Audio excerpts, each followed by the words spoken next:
Okay, ZBA, we are live. We are recording. Phone lines are open. Go for it. Thank you, Matt. Welcome everyone to the Town of East Hampton Zoning Board of Appeals meeting for March 19th of 2024. We have two canceled public hearings this evening. I'll just announce them.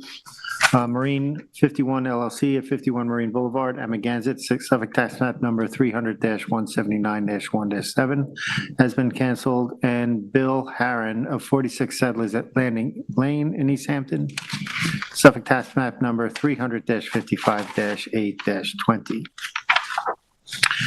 So we have one scheduled public hearing this evening, and I'll read that into the record. Its applicant is Todd St. John and Stella Bugby at 18 Shorewood Road, East Hampton, Suffolk Tax Map number 300-92-7-5. The size and location is 40,110 square feet at 18 Shore Road, Shorewood, lot number 9, map number 6018, East Hampton. The description is to allow the existing pool decking to remain within northern rear yard lot line setbacks. The relief sought is one variance of 7.1 feet from 255-1110 of the town code is required to allow the existing deck to remain 22.9 feet from the northern rear yard lot line where a 30-foot setback is required and any other relief necessary. The zoning district is A residence, Zone X flood zone, and the secret class is type 2. And council, do we have proper affidavit of service and posting? I have and reviewed the affidavit of service and posting. Everything appears to be in order and the board has jurisdiction Thank you. over this application. So Tyler, if you pull up the photos, I did the report.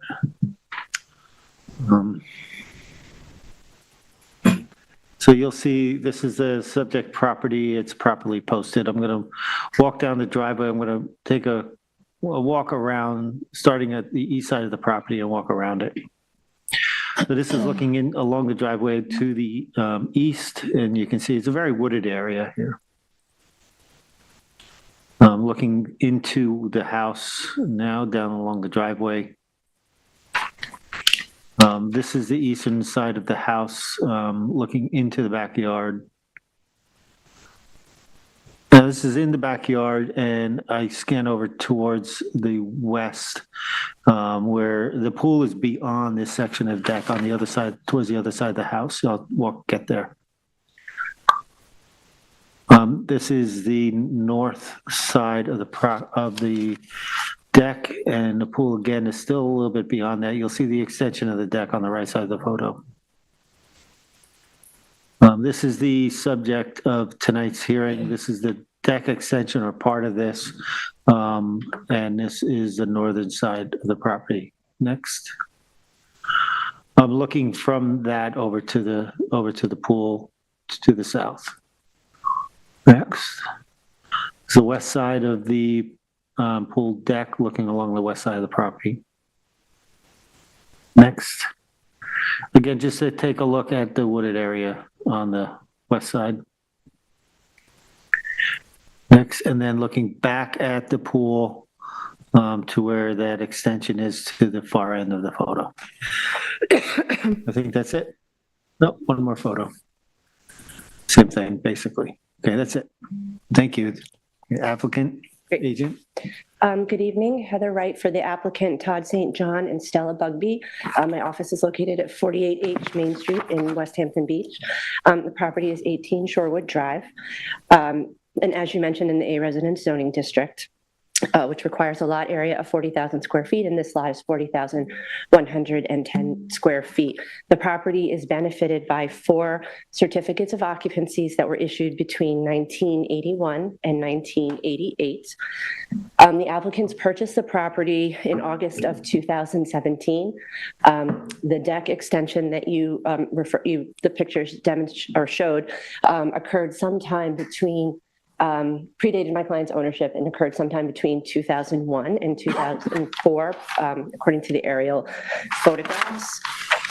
The deck is 22.9 feet from the property line when 30 feet is required.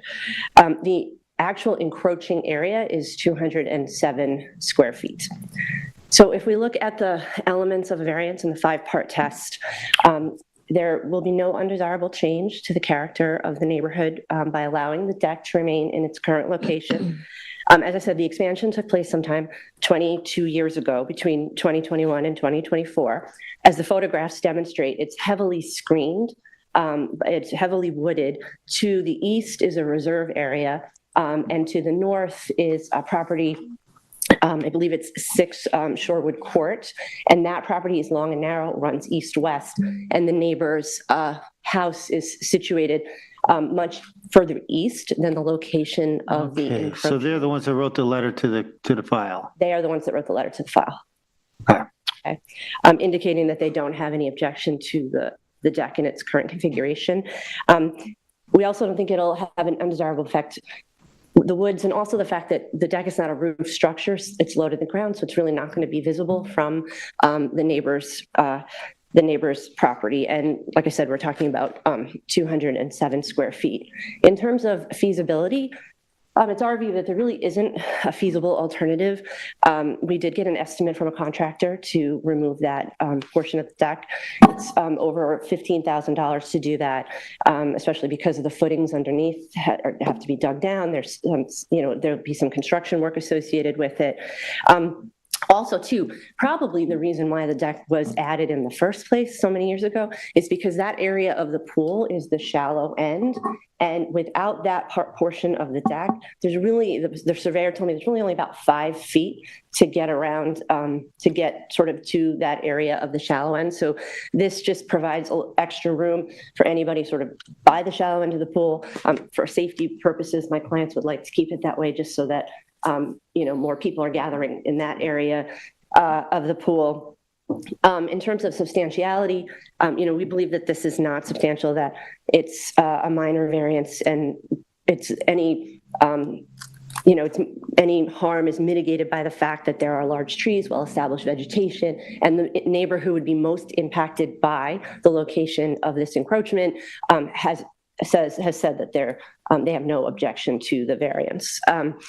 They won't have an environmental impact. It's a type 2 action, and it was not self-created, and that my clients purchased the property with this encroachment, and what they're trying to do is get a current CO for the property and sort of make sure everything is in compliance. Any questions, board members? I don't have any. No. Okay. One question. So you just said that the clients purchased it with the encroachment. So they knew about the encroachment, or? Know about it. We've learned about it after the fact. So they didn't get an updated C of O at the time of their Not in 2017, closing? no. Okay. And you said the last C of O on the property was 1988, so that predated. Okay, thank you. Thank you. Thank you. Thank you. Tyler?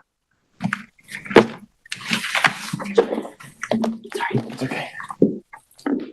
Tyler Borsak for the planning department. Tyler, do you swear affirm to tell the truth, the whole truth, and nothing but the truth? I do. Thank you. So I don't have much else to add.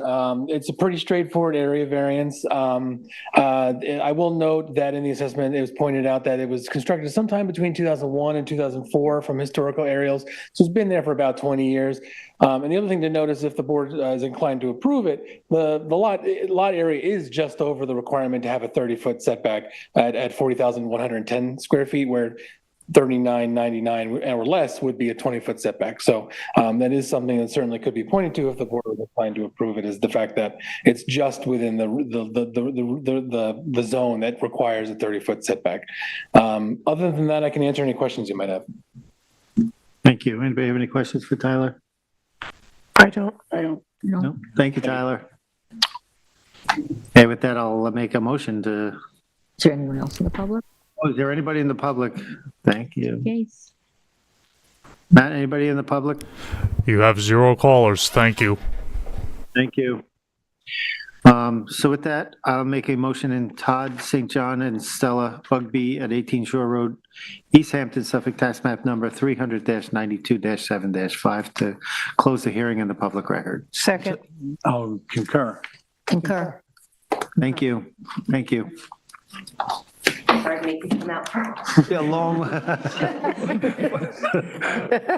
We used to do these on Zoom during COVID, but Thank you. Bye.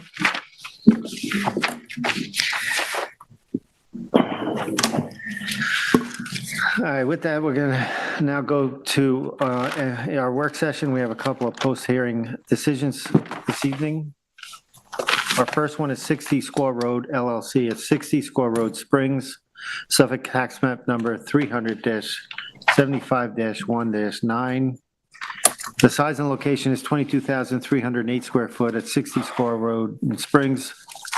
Description is to legalize the completed removal of a pool and related structures and to allow 4 existing HVAC units, in-ground LPG tank generator, and 4-foot fence to remain, and to reconstruct and place an in-kind of 1,525 square foot deck on a property containing tidal wetlands. The relief sought is a natural resources special permit pursuant to 255-420 of the Town Code, and 7 variances are requested for this application. 6 wetland setback variances of 33.5 feet, 29.7 feet, 27.1 feet, 25.9 feet, 24.8 feet, and 8.2 feet are required from 255-430 of the Town Code to allow an existing generator to remain 66.5 feet, 4 HVAC units to remain 70.3 feet, 72.9 feet, 74.1 feet, 75.2 feet, and an in-ground LPG tank to remain 91.8 feet from tidal wetlands where 100 foot is required. 1 variance pursuant to 255-430. A is required to allow a 4-foot mesh fence to remain within wetlands where structures are prohibited and any other relief necessary. This is in our vice chair's area, so you want to... Yes. This public hearing was held February 27th, 2024. As stated, it's for a natural resource special permit and 6 wetland setback variances. It's in a harbor protection overlay district. John Huber represented the application. The size of the parcel is 22,308 square feet, including the wetlands, and 18,617 square feet, excluding the wetlands. The public hearing and record was closed.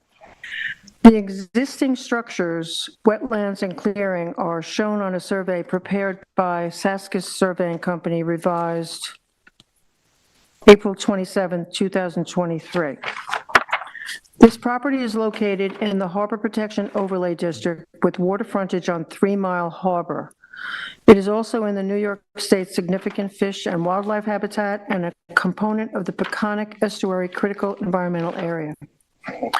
Since this is in an HPOD district, it is a benefit that the project proposes to revegetate 1,668 square feet of cleared area within the natural resources wetland buffer.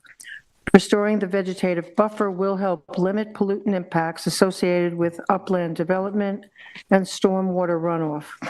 As the TAM outlines in recommended project conditions of C, a revegetation plan consisting of native woody species that indicates the location, species, size, and spacing shall be submitted to the board for approval prior to the issuance of a building permit, and invasive species shall all be removed.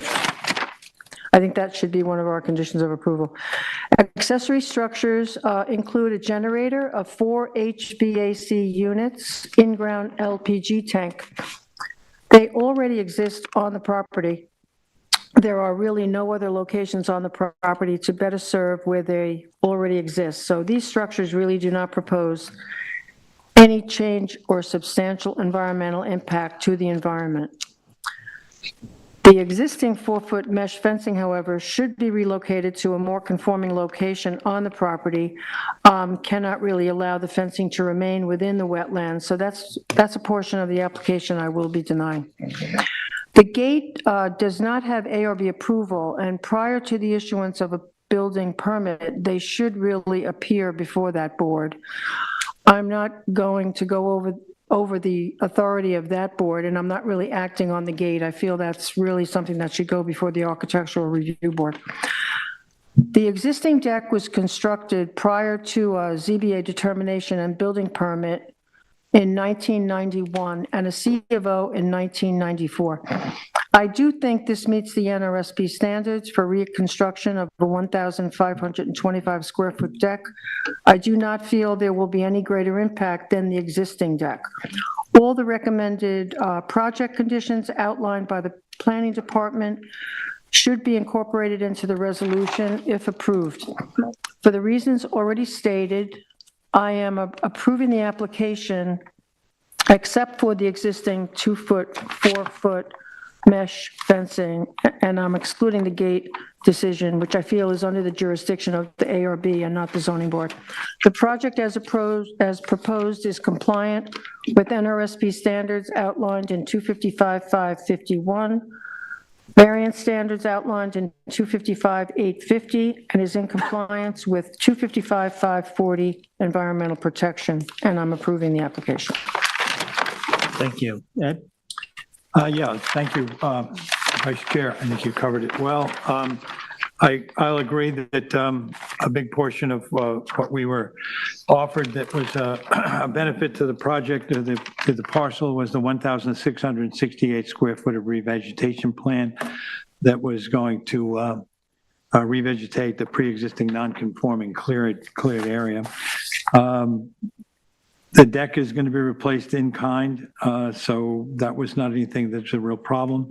They will eradicate the invasive plants. They said that they would, and as the Vice Chair said, we should make that a condition of approval. They did get some letters of support from neighbors. The generator, gas tanks, and the AC units, as were described, are in a location that is probably as well we can set them. The thing about, and the gate, by the way, is probably not in our jurisdiction, and it was a de minimis request, and so it's something that's going to go in front of the ARB. It's not our concern anyway, so that's that. But I thought that the one thing about we had some discussion about the fence, and the fence that was in the wetlands and moving it, and it went back and forth, and after some conversation with the representative, Mr. Huber, we were leaning towards accepting them locating it 4 foot from the deck so there was a walkway around that. That's where I'm leaving this off. I'm at that if that fence is to be moved back within 4 foot of the deck, I could approve the fence. But I don't know if we can make that a condition. If not, but that's something that we had a discussion about. But we left it that it was not necessarily part of it. You know, we did not leave the hearing open. So if we can tie that into conditions of approval, then I'm willing to adopt the entire application, accept the entire application. So, remember, are you saying move the entire deck back 4 feet? The entire fence back 4 feet? I'm saying that the fence that was sitting down, running along the. Because there's only a portion of it in the wetland, right? That's right, but that portion, we said moving it back, and we would ask them to bring that back. I think it was suggested by the board that perhaps the deck could be brought back to the fence could be brought back to the deck. And the conversation continued that in order to allow for movement around the exterior of the deck, we could bring it back within 4 feet. Mm-hmm. That would be something that we approve. At that time, I made a note saying that would be fine with me. Mm-hmm. It still would be fine with me. But the fence definitely does not belong in the wetlands. So that's confusing. We can talk about it, but that's where I'm at. If the fence comes back within 4 foot of the deck, I can approve it. Mm-hmm. That's it. And that's the southern portion of the deck. That's right. On that part there, Yeah. Show me. southern, right here. Is that where we're talking about? I think so, yeah. This is north. So the That's the whole northern thing would be moved back 4 feet. That's west, isn't it? It says Oh, it's north, I'm sorry, so the western part. west side. When you move it back northwest. forth, Yeah, Shore Road's turned, so that's part of that Metro turn. 4 makes it. The western part of that deck. Okay. oh, what's that? Okay. Well, I agree mostly with my fellow board members. I don't want to reiterate everything. For me also, the fence was the biggest problem on this application. And just to note, the variances for the generator and the HVAC units were all minor, and they're not minor, they're not so small, but they're not incredibly huge either, the setbacks, and they are screened. The largest setback was for the generator, which was 33.5 feet, and then the smallest setback was for the in-ground LP tank at 8.2 feet. So they did range in that range. I do feel this project meets the NRSP standards. I'm also very pleased that they will bring the revegetation of 1668 back into what it was at the latest C of O. I believe it was 1980. I'm not sure of the year of the C of O, but whatever that C of O was, it was overcleared by 1668. They're going to bring it back into conformance on that since this is HPOD. I do have a problem with the fence, and I don't even know that 4 feet could cut it to get part of that fence out. And the fence throws me completely because it doesn't look like the fence goes around. I don't see where it's enclosed to keep a dog in. They talked attaches. about keeping a dog in. Isn't it attached to the? To what? To the fence on the boundary, because there's a fence Is on the there a property fence line, there? I There's a believe. fence here. I'm not clear that there's a fence along the whole thing. There is on this side, on the south side. But I would like us to have it the maximum possible to be from that wetlands to create somewhat of a buffer. It was stated by the planner at the time also that we should bring it back as far as we can. So I don't know if there's a straight line on that, either that or I will deny the fence.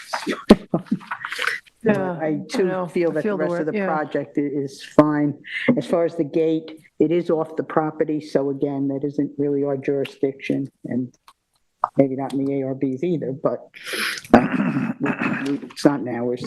So I too am looking to approve this. I think it meets the variance standards and the NRSP standards with the revegetation on this. Thank you, Jay. Okay, thank you. So 100% agree, ARB jurisdiction for the gate. And also just do want to note for the record that the gate, the call box, the fence is all off the property line. So that obviously needs to go to the building department and as well, I would imagine. With respect to the rest of the application, I think we're all supposed to say that we agree to legalize the demolition of the pool. Isn't that part? So I just, so I think that's on the table for us as a decision. So I agree to legalize the demolition of the pool and whatever decking went with it. And I'm not sure why they didn't come to the board to secure the permits, but that's a different story. I'm fine too. I'm looking to approve the rebuild in place and in kind of the existing decking. With respect to the other wetland variances, leaving the fence aside, the mesh fence aside for a second, I agree that even though they're substantial, I will allow the variances for the AC compressors to remain as cited because generally those have to kind of stay along the house. And that's basically where the house is, also non-conforming to those setbacks. But I have a little bit of a different take on the variances for the generator and the buried propane tank.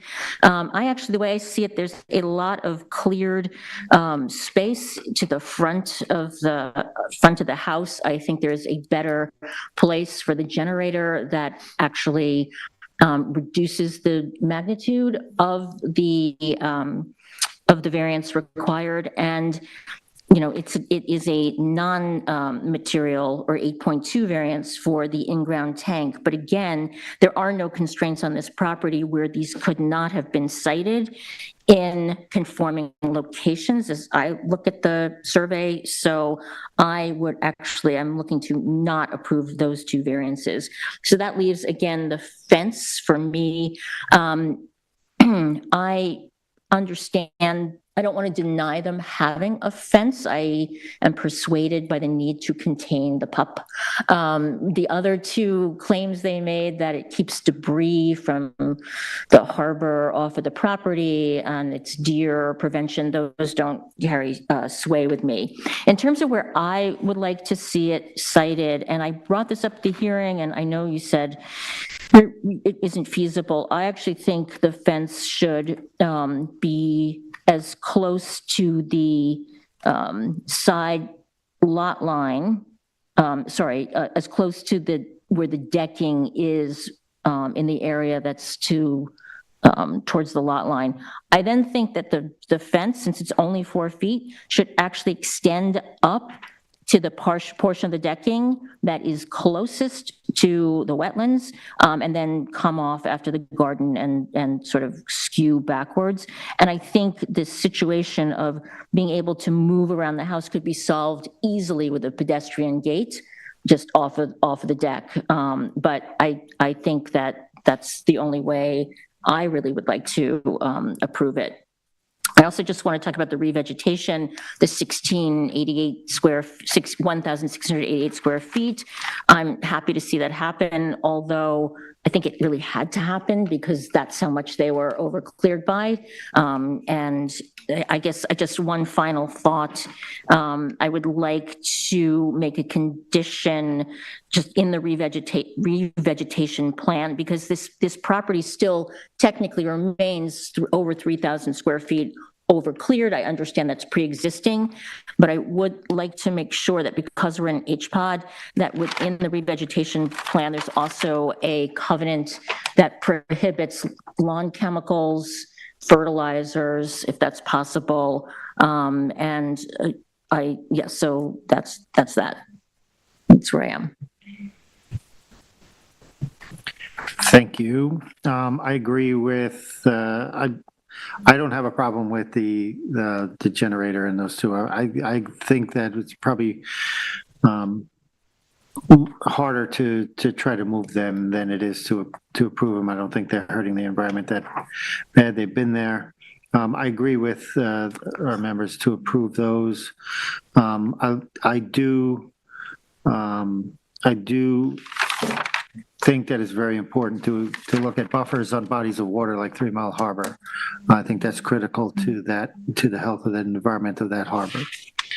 As far as the fence goes, I agree that moving it, and it's hard to define. So I'm wondering, Tyler, if the discussion of moving the fence, I don't believe it should be in the location it is. I don't buy the reasoning they said to have it there. I think it should come out more. I'm not opposed to it being 4 foot from decking. I understand that. But on the northern side of that fence should peel back a little bit too. That's what I was trying to. Maybe closer along that increased buffer. Right. That's what I said inelegantly. Yeah. Should be in the most maximum location. Right, so I think that if we do make a condition that we you denied it, I don't know if you're okay with I'm okay relocating to if that we're effect? going the maximum location, Yeah. relocate, then I have no So problem. I'm wondering if approving we it. should make it a condition of the building permit, That would be, approval of the planning department. Say that again? Is Tyler Make it a drawing condition of out the for us? building permit, not the C of O. Right. So there should be a survey submitted. What would be the actual condition? 4 foot from existing deck? Yeah, Tyler, something like Tyler's that. I think that works. I think that's okay. Yeah, I mean. I would come back even obviously, further. on show the it side. to us, how that would look. I Okay. think that splitting hairs It's roughly okay, but 4 feet. I agree with, Approximately. What is it? I'm sorry, I missed It's that. approximately 4 feet from the deck there, Right. if you want to use that number. yeah. And then how far is it And now then- from the wetland? I know it's different in different parts. Still gonna be, well, This is our wetland line. still gonna be a 96-foot variance, right? It's about 7 feet from the edge, approximately. It's close, at its closest point. I would approve it, kind of like what Tyler has. Yeah, I'm okay with that. Farther off Yes. on the I north want and it. the south. Yes. And only that close where it needs to be, I guess. Mm-hmm. So it comes right up to the And deck. But Tyler, I know that we, with Morgan, she showed us a little bit of some of the areas that would be revegetated. So how does that fence now impact, because I guess the revegetation, so it's 1,688 square feet of re-veg, which I think we said was going to fill in from the existing wetland towards the deck and towards the house, right? So those cleared areas. And then I don't know how much is like beyond that, 1688 wraps other places around the house. We're just curious, you're just going to run the fence through that revegetation? Yeah, you could put it along the edge of it, especially like in this area. Can't see. The question would be what you want to do here. Do you want to bring it to the corner of the deck like that? No. What? Wait, you're talking about the fence or you're talking about the re-veg? It's the re-veg. Fence. Okay, the fence. The re-veg, I believe, goes up to the edge of that deck. Is that, I'm assuming that's this green area. Yeah, I'm thinking that whole green area is the re-veg area. Oh, I thought that's the, So, is that the re-veg or is so that the? we brought the fence This is the re-veg? 4 feet, yeah. might be- I'm not opposed to it being there either, Kind of guys. a smudgy. What's the date on your survey? April 27th, 2023. 2023. Just want it to be as far back as This is we not can get it. re-veg. This You is- know what I mean? You see that, guys? Are you all right with I'm that? sorry, I can't see it. What, say it again? Yeah. Then we have it against the fence, but that's still, again, the We make that a With the condition. re-veg. Yeah, I'm okay with that. I am too. Yeah, I'm happy with that. okay with What's that final one again? All that green area. But the green area is not re-veg. The green area is that wetlands? No, the green The area green area is is the re-veg? the re-veg. That's The 60, that's what, existing vegetation? I don't know. I'm not familiar enough with it. I thought that's existing vegetation. Probably Yeah. is. Sorry.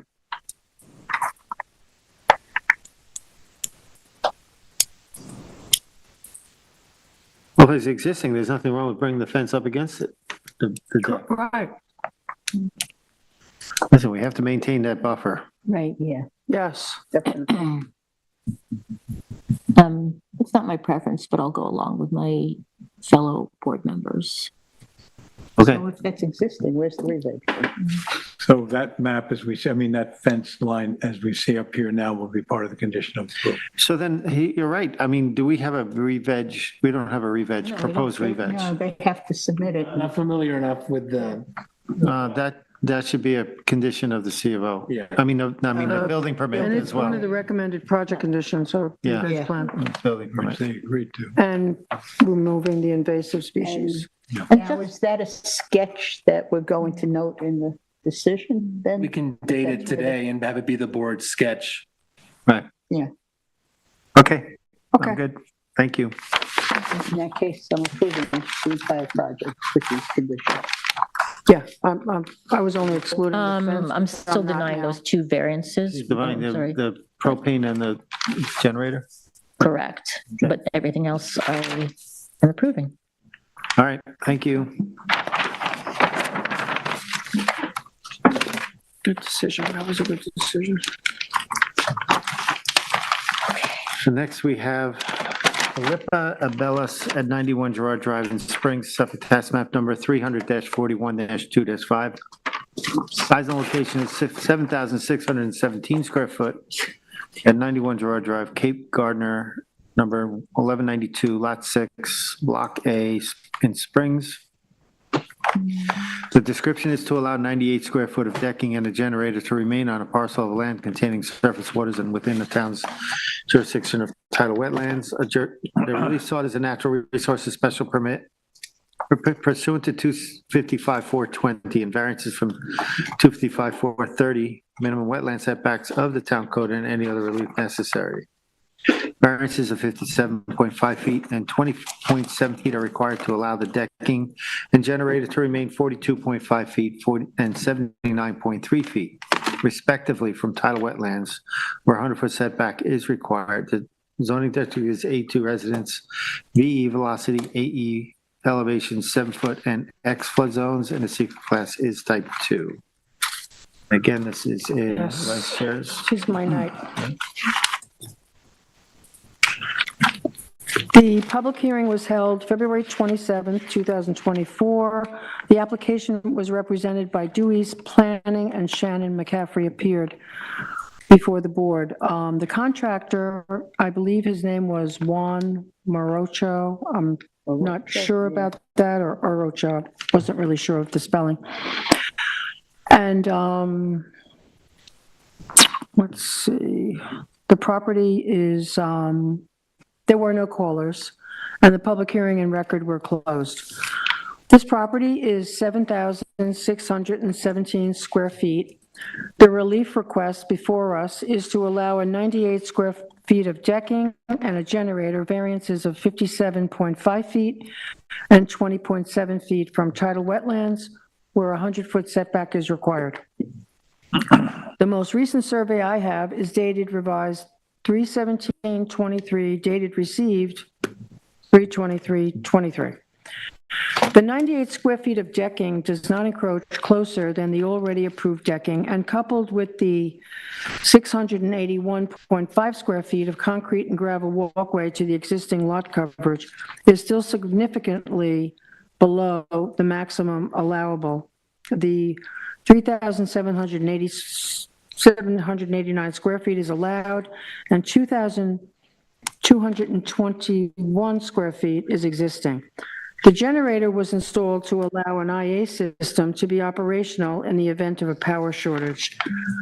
I don't think that any of these structures will have a physical or environmental negative impact. The bigger issue for me is the installation of the quartz driveway, and as noted in the TAM, should require the addition of drainage for a 1-inch rainfall per condition K5I of the prior board determination filed with the town clerk 8/26/2020, which literally required that any change in the driveway composition should be depicted on a plan prepared by a licensed design professional and shall include drainage capacity for a 1-inch rainfall event. If approved, this condition should be reinforced to control runoff, since the property is very steep on the west side. The next issue for me is the series of concrete steps and gravel on the west side of the property. K5J of the previous determination noted the establishment of turf, lawn, sod, or ornamental vegetation shall be prohibited. If approved, this will have to be reinforced as well, as all the ornamental vegetation on the west side of the property should be removed to be compliant with the previous board's determination and replaced with native species. Although the concrete steps do increase the lot coverage, as already stated, the lot coverage is significantly below the maximum allowable, and I think keeping them in place is keeping with typical modification requests and are a function for literally entering the residence. The bulkhead repair has not yet been initiated, but when completed, additional beach grass immediately landward should be required. Now, there was a lot of discussion during the public hearing about doing things without the benefit of a building permit. And I think that's a discussion we can have in a future date. As a board, we need to make it clear that any modifications from what was approved by the board needs to come back to the board for review and approval. Not all applicants are aware of this, and we need to better inform the public about what is expected. For the purposes of this application, I'm approving it subject to the very strict conditions of approval that must be reinforced as per the board's previous ZBA approval. This application, in my opinion, does meet the threshold for grant of an NRSP and variance. Thank you. Ed? Yeah, thank you. Let's start here. There's the Gerard Drive, of course, is prone to flooding, and this is one of the discussions that always comes up about anything we see on Gerard Drive. In terms of the driveway, it was mentioned by Brian Frank in his comments that at one point it was sand and now it is a quartz driveway, and alleviating one potential 1-inch rainfall was going to be critical there, so we can talk about that in a second. A couple of things that went on here were that they agreed to it was pointed out by Brian Frank, and it was agreed by the applicant that the non-natives in the re-veg plan would be removed on the west side of the property, and that would have to be replanted in a way that was in keeping with the original approval and the vegetation re-veg plan at that time. The decking at the rear, again, quoting the TAM and Brian Frank that night, He said that if the larger deck was included in the original application, would have not have changed the planning department's recommendations. It's not closer to the wetlands, and any condition created by the first half of the deck was not going to be worsened in any way by allowing that to be continued. That influenced my thinking about whether or not the deck should be approved, and I think it should be. I do think that the generator was installed for reasons that are necessary there, and it is a constrained lot in terms of its size, and it's a narrow and deep lot, and when you approach it, you see that there are limited options there for what you might be able to do. I think that the slabs were a major conversation back and forth about why they were installed. They was installed without a print. There was no approval, hadn't come to us for approval. We understood the reasons why they were installed, but nonetheless, it's problematic for me. Again, when I questioned Brian Frank about it, he said that those slabs had gravel between them, and largely in a sand bed. They were not concreted in place. Therefore, he thought there was adequate potential for movement, and he thought that the planting that should be completed as part of the re-veg plan and the gravel was adequate mitigation for the installation of those slabs. There were some questions about, how do we justify that going on, and he thought that that might come under the category of any other relief necessary in dealing with why we would potentially approve those. I don't have a lot else to say about it. I thought that the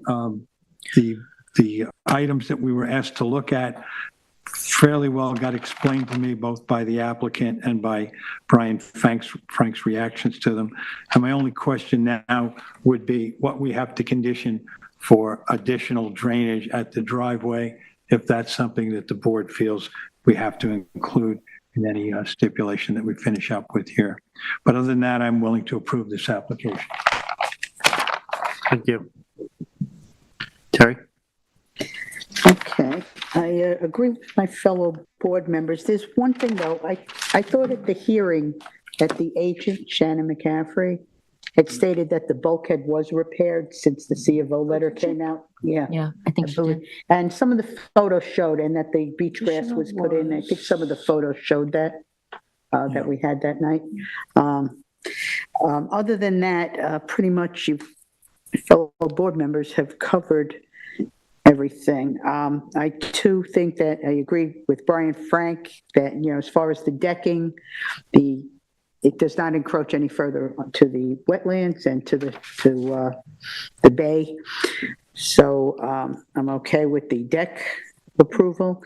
And going back to the same discussion about the stones and the concrete, as the contractor explained, there was a weather event before those existed that kind of took all the gravel and ran it to Gerard Drive. So they did that, yes, without coming back to us, but they did do that. And to reiterate what Brian Frank said, except for the fact that it doesn't show that there's a drainage there to cover a 1-inch rainfall, had it come in with these concrete structures with steps. At this time, the planning department would not have had a different opinion about it than he did at the hearing. So I too am going to approve this with the same conditions we already spoke about. The 1-inch rainfall, drainage, and then plantings. Yes, there was some lovely Russian sage that was in the photos also. It's pretty, but it's not native. But the deer don't eat it. So, but I think Member anyway. Johann's concern about the drainage will be taken care of through that condition Yeah. that wasn't enforced through a Right. prior determination. K5, what With you referenced, the K5. the drainage of the 1-inch rainfall, That's that. a good point. So that will cover your concern, because that is a concern, because that side of the property is very steep. Yeah. The west side. Yeah, so I have nothing else to add beyond that. Thank you. Okay. Yes, thank you. So to agree on the decking, so I'm using two standards for decisions on these numerous things. Number one, if they had properly come in front of the board via modification or the original application, would I have approved it? And also, how do they comport with the standards in the code at play? So with respect to the deck, it doesn't create more, it doesn't push the incursion towards the vegetation or towards the shoreline. So I agree that that made sense, and I would approve that increase of 98 square feet of the additional decking that's been created. In terms of the, and I think it meets all the code standards, because I don't think it hurts the natural resources or the environmental issues on the property. In terms of the driveway, and the runoff issues, I believe I heard the applicant actually agree to what is going to be the condition, so I'm fine with that. The generator, this one I'm looking to approve. It's a small generator. It's placed close to the house. I think that's the best place for a generator relative to somewhere else on the sensitive property. And actually, you know, for us as a board, if you need generators related to things like new septic systems, we could probably be a little more proactive in asking or making sure that the generator is, you know, in the application, just as an aside. With respect to the steps, I look at it a bit differently than some of my fellow board members. So that those the concrete and the gravel stairs, I'm concerned about, because while I certainly agree with Vice Chair Savaris's view that this property overall, the coverage is below the maximum allowable, I still believe that on a property like this, every square foot more of vegetation in a place as environmentally sensitive as Girard Drive, Accabonac Harbor and Peconic Estuary, critical environment, designated New York State significant coastal fish and wildlife habitat, birds, important bird area, all these things to me say you want to maximize as much as possible that native vegetation. And therefore, we asked the applicant why they didn't come to us for a modification. The contractor spoke and he talked about the work and had a modification come before us for steps instead of just like a slope. I would have been amenable to that. However, per the standard of 255-551 D2, alternative designs entailing smaller and reconfigured area do exist. So I would only be willing to approve the stairs if they were reconfigured to be as narrow as possible and then revegetate the area that's now taken up by a good portion of them.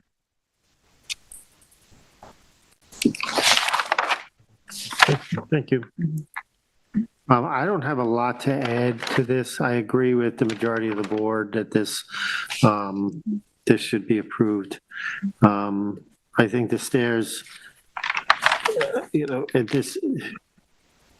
reconfiguring them at this point could be more invasive and That's the way I feel. whatnot. Yep. And I think that if the planning department didn't have a unique problem with them, I think I'm okay with that as well. So with that, I think we have a approval except for a denial on the steps. Is that right? One denial on the steps. The steps as currently configured, I would be amenable to a much more contained set of steps, but I know I can't do that, right? Though. That would be a denial. Yeah, so then I'm denying the steps It's the and project approving before us. everything else. Yeah, I know I heard Shannon say that the bulkhead had been repaired, but I did just notice that in the TAM, item C, Brian does make say at Yeah, such time it's I repaired, don't so I know don't know why if I that remember happened that. between January and the hearing on I don't February know. 27th. It could, but I'm sure I it's have going to to double still. check myself because I don't remember. When I visited the site, my mental note, and I didn't take measurements, was that bulkhead had been repaired. It happened. It looked Yeah, as and I if it know was we had all a photo of the beach grass that was supposed to be done with So it. I mean, we can just, Well, that'll be confirmed, that'll be I guess, confirmed, but- I think, okay. as per permit. But that condition may have been. Yeah. Oh, can I just add one thing? Sorry. At the hearing, I asked Brian, what was the height of the privacy wall that was approved to be installed? And I believe he said he thought it was 4 feet, but I don't think we confirmed it. And visually looking at that privacy wall, it seems to exceed that. So I just wanted to raise that again. I don't know how to resolve that. I mean, it's not something we were approving or asked to approve, but I just did want to call out that potential Okay. discrepancy again. All right. Thank you. Thank Council, you. we good? Yes.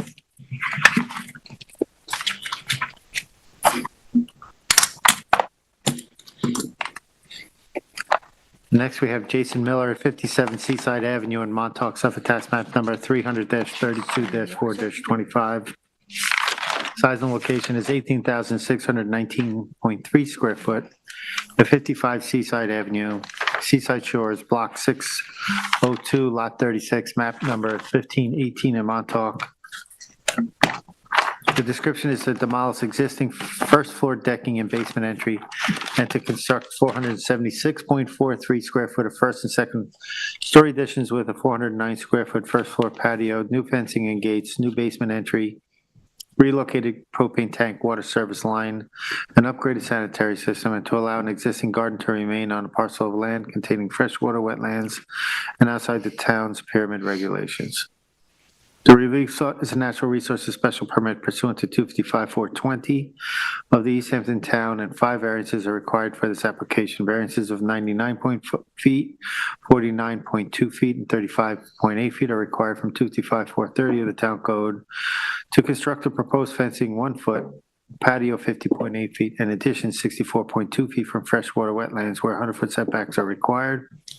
2 variances of 4.83 feet and 6.66 feet are required from 255-1172D of the Town Code to allow the proposed additions to extend 4.83 feet and 6.66 feet beyond the pyramid regulations along the southern and northern property lines respectively, and any other relief necessary. The zoning district is A residence zone, X flood zone, and the secret class is type 2, and this was in member Burgers. Yes. Okay, so this hearing date was back in December 12th of 2023. The agent was Joe Halsey. The survey that we had at the date of the hearing was dated December 6th, 2023. Post-hearing, we did receive revised surveys on January 25th, dated January 25th, 24. There were a couple of new surveys that we heard, so I just want to make sure we get those dates straight. I actually have the 23rd. Am I wrong? And you have the 25th? 25th, January 23rd, 24 for the revised TFA engineering. the latest one, that's in the construction protocol. Joe. Yeah, it's the one that came in on the, Motion proposed 123. January 25th, which depicts. We received the construction protocol January 23 of 2024, and included in that package, there were additional surveys.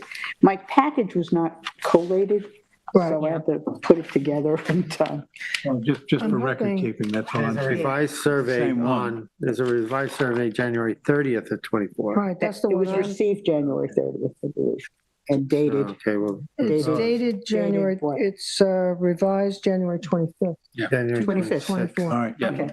Okay. All right, sorry.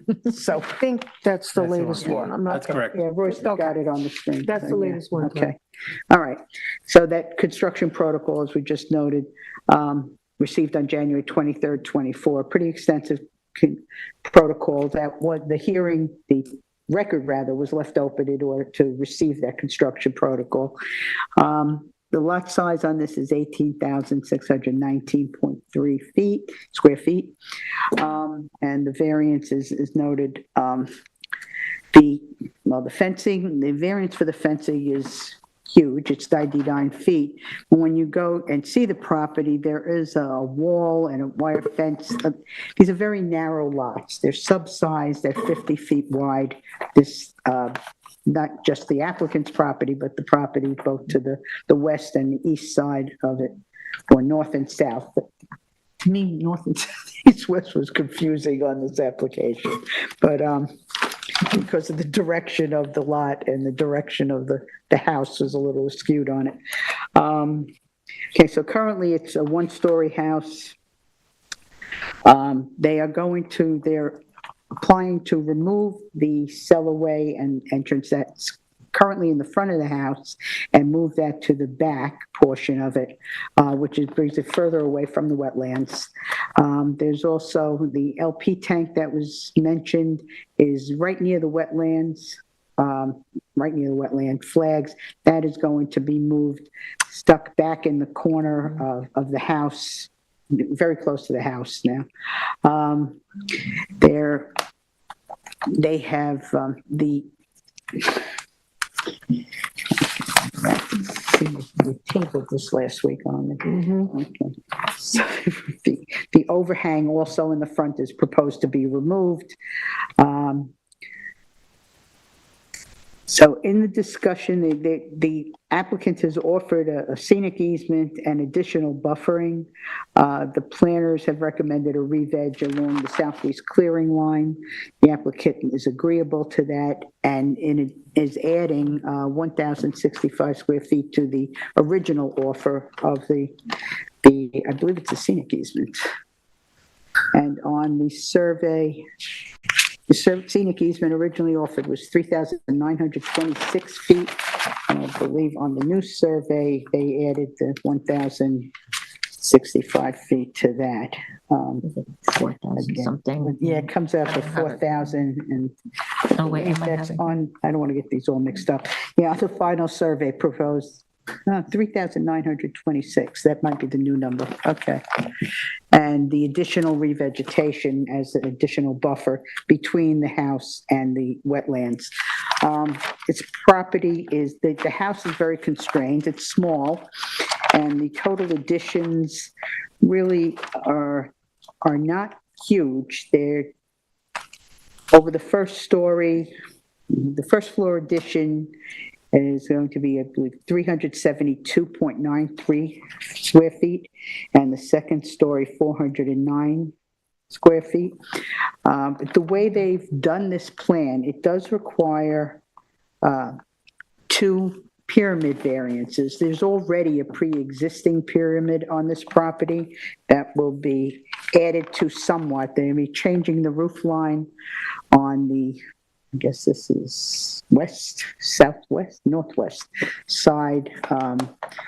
And Tyler, thank you. There are the photos of that's the additional encroachment of the pyramid that's going to be on the, what side is that, Tyler? East. Okay, on the east. Southeast. Okay. And if you could show us the other one, on the west side. Okay, so there is an increase. This is an increase in a nonconformity, which this board typically does not like. But if you look at the survey and the property itself, the pyramid is really, does not seem to me to be encroaching or impacting in any way either the neighbor on both sides of the house of this property. Along the one side, there's a driveway that runs up from Seaside Avenue that runs all the way up and to the house that's on that side. And then as you can see in this overhead too, the house on the other side is all the way set back on their property toward back to where the garden is.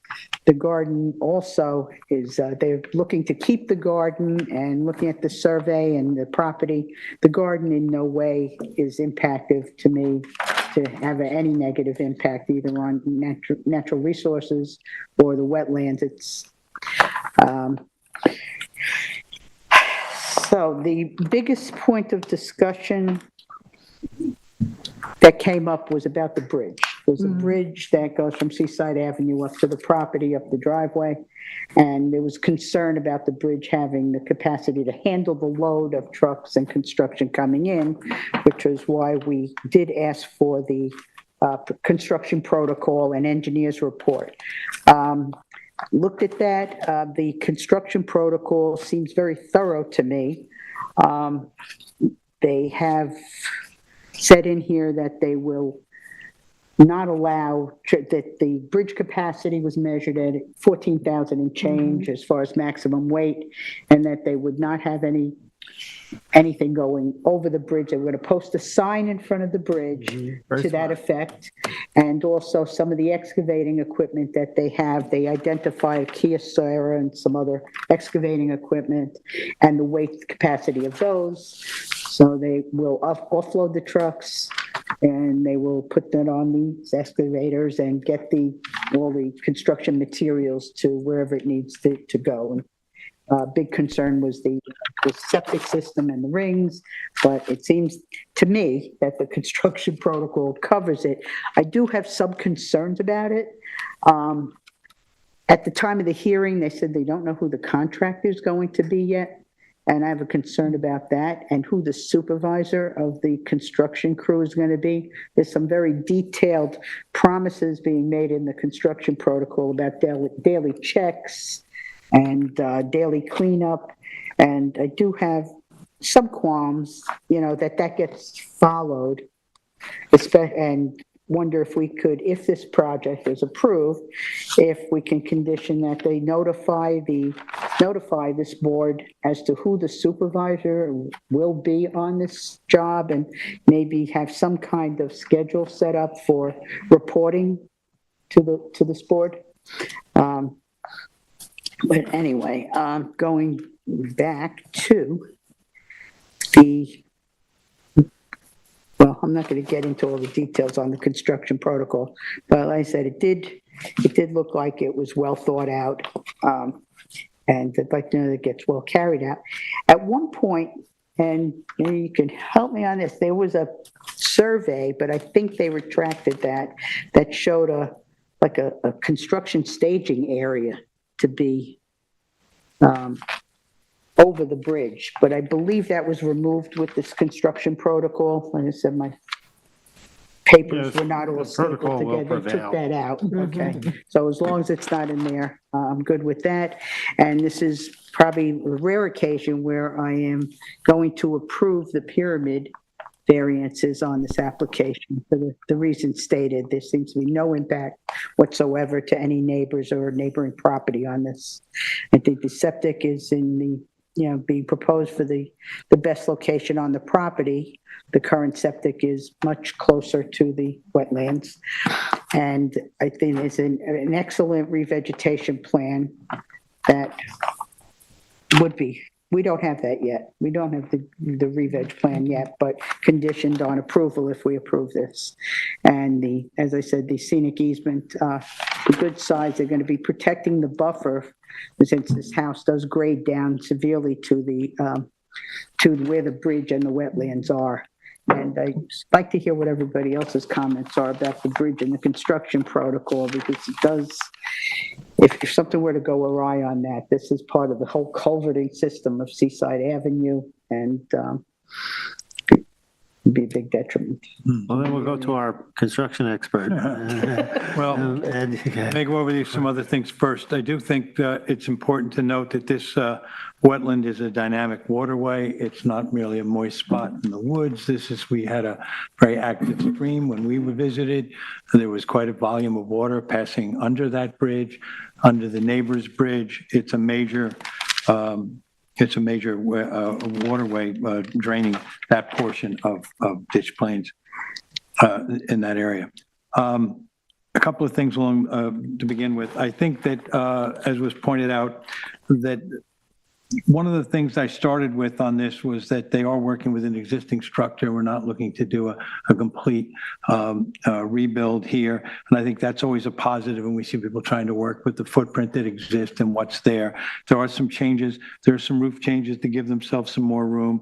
It's already been noted by Member Berger how the overhang in the front is to be changed. I won't go over all of that, but I do think that was a net positive. I think that last week I used the term legislative intent, talking about a pool. If I ask myself what's the intention of these pyramid variances that we have to approve, and this is one of those cases where I agree with Member Berger, it does not impact the directly to either side. You pointed out to the west, there was a driveway. To the east, the house is not adjacent to where this work is being done.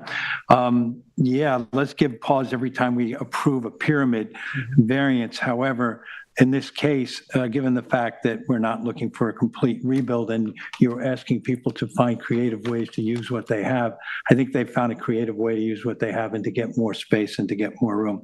I think it's a major plus to move the septic system. I think it's an upgrade, of course. I think that's a positive. I think a very large positive here is that it is basically cleared right down to the waterway now, and bringing in some re-veg and an easement in this area is important. It had been pointed out, I know, by the planner. That fence that's requiring a 99-foot variance is up against an existing large wall from the neighbor. So I think it was pointed out by Tyler in the TAM, and I think he's also mentioned it the night of the hearing, that under normal circumstances, this would not be something that they would even consider approving, but he thought it was worth noting that there's already this serious disturbance there. And so this fence is more or less in line with what exists. I think we had a couple of other conditions about the house that were discussed that night, but by and large, the way in which they've looked at this, I remember making a note here that I thought that that it was a good project, well planned out, and basically it was a decent proposal to make modest increases to a small home at this point to try to make it larger. About the bridge, which was, of course, a lot of conversation that night, I would just refer to page 8 of the building protocol. And on page 8, they do specify, it was mentioned by Member Berger, the equipment they plan to use, the 14,000-pound load maximum for the bridge is mentioned there. And then they go about calling out each piece of equipment and what they would move and how they would move it. It's a reasonable thing for Member Berger to say you have, some doubts. What if people don't pay attention to it? Somebody doesn't read a sign, they don't pay attention, they think it's easier for me. But we're not going to be there watching that. And what we have to do is when we approve these protocols, they have to be enforced. And so it'll be on the general contractor and his position to do that. I think that on here, the other thing about the bridge that was important was that after discussing the equipment that would pass in the size, they talked about how they would offload it at the road and where it would go. So according to this, we never see anything in any of this protocol that goes beyond about 9,000 pounds crossing over the bridge at a 14,000 capacity. Even some, if you might go to 11, when I was doing some numbers here about how they carry things across. If the protocol is followed, the bridge seems to be adequate. I will say, being there, first thing I thought was, is this bridge going to hold up? Now, the analysis coming back at 14,000 pounds is a good one. We have to trust the engineering on this. If 14,000 pounds is the capacity, they can build this house using that bridge. So all things considered, looking at what we get out of this as a positive, assuming that the protocol will be followed and the bridge will hold up during construction, I think we gain an improved septic system. I think we see a house that accommodates the needs of the applicant while not doing a complete rebuild. We're not talking about a massive amount of additional work to be done in ground on this project. And I think that the revegetation along the waterway is really critical here in that buffer. As was pointed out by Member Berger, it's a fairly, I won't call it steep, but it's a sizable grade that works its way from the house down to the waterway. So you can see that naturally this is the flow. The buffer, the vegetation, the intent involved with what they did to design this house, I thought it was a reasonable design. And I'm going to follow up and say that the building protocol does spec out those things we asked for. We asked for some answers, and they did get back to us with it. So based on all of that, I'm willing to approve this application at this time. Thank you. The wetlands that surround this property are extensive, and the soils throughout this area have poor drainage, and the region is prone to flooding and has drainage issues. But I do feel the applicant is making an attempt at minimizing impact since the majority of the proposed addition are as a second story over a first story. They are increasing lot coverage by a very minuscule amount. The existing is 1,109 square feet, and it's increasing to 1,161.5. The total lot coverage is 1,582, and due to the proposed patio, it'll now be 1,903.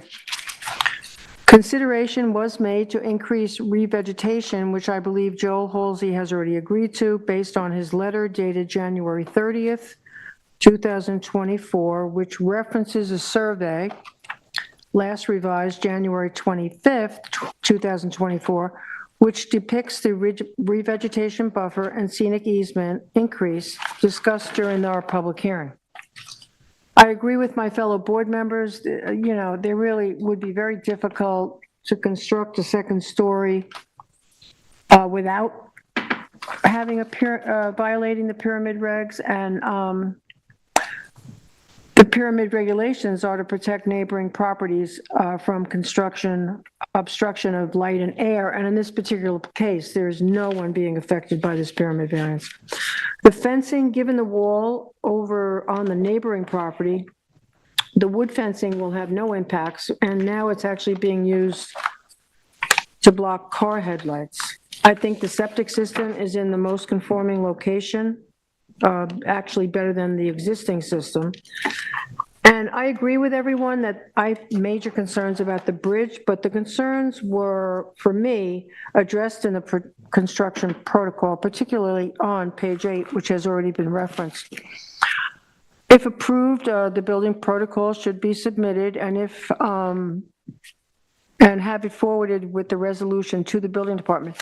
Now, in terms of supervision of this project, I think the building department, during the construction activities, they will be making periodic inspections. So it's not like nobody is going to be seeing what's going on here. And they'll already have the building protocol in place, so they'll be able, that's their job at this point, to enforce what we've approved.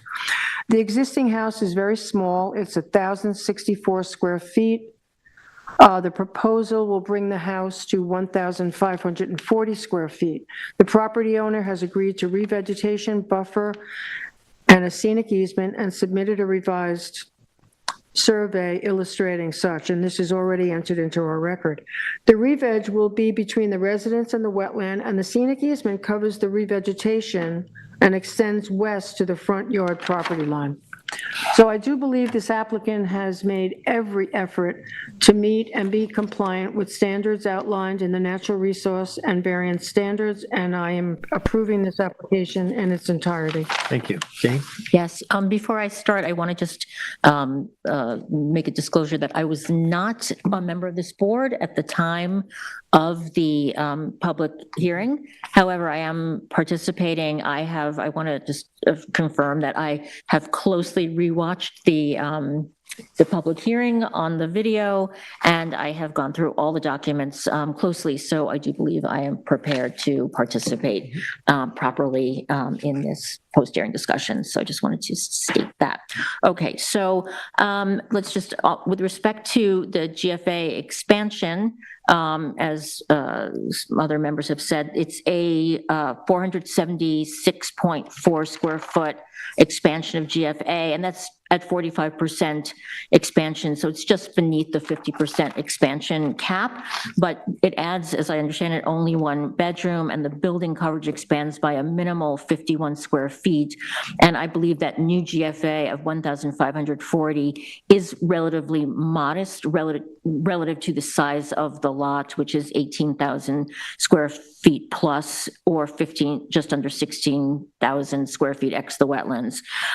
In terms of, I did think long and hard about this application because, as has been said, we're expanding nonconformities.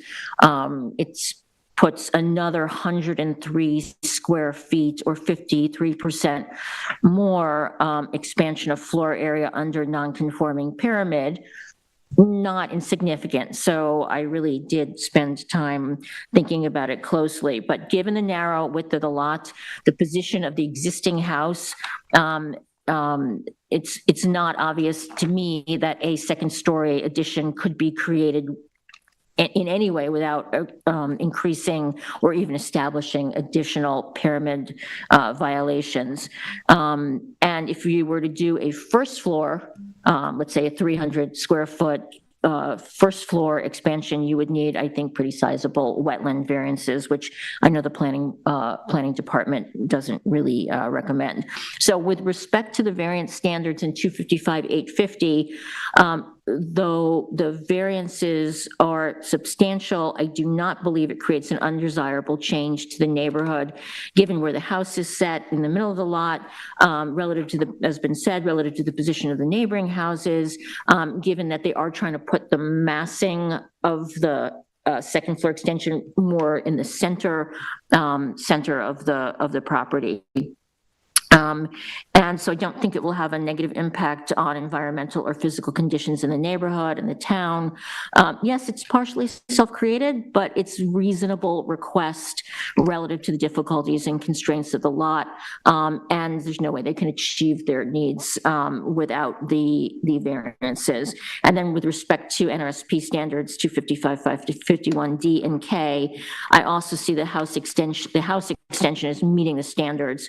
I mean, perhaps the addition could have been a little bit smaller, but I don't think it's enough to make a difference in the decision. And I do think the establishment of the scenic easement and the revegetation buffer are good mitigation relative to that. And I just want to clarify, as I understand it, the revegetation buffer is within the scenic easement, right? So this, I think, Tyler, can you correct me if I'm wrong? Like the buffer and the additional scenic easement together are the new scenic easement. Is that correct?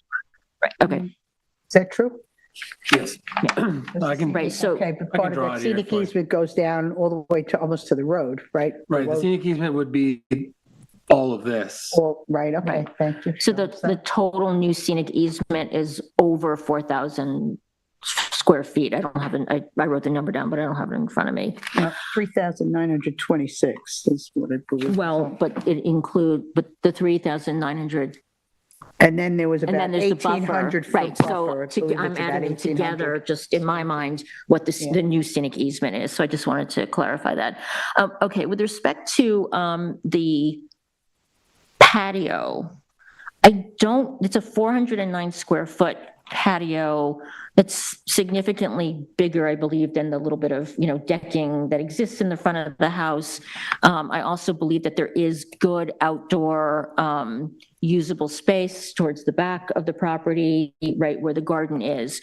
And that it's a 49.2 foot wetland setback variance, which I believe qualifies as substantial.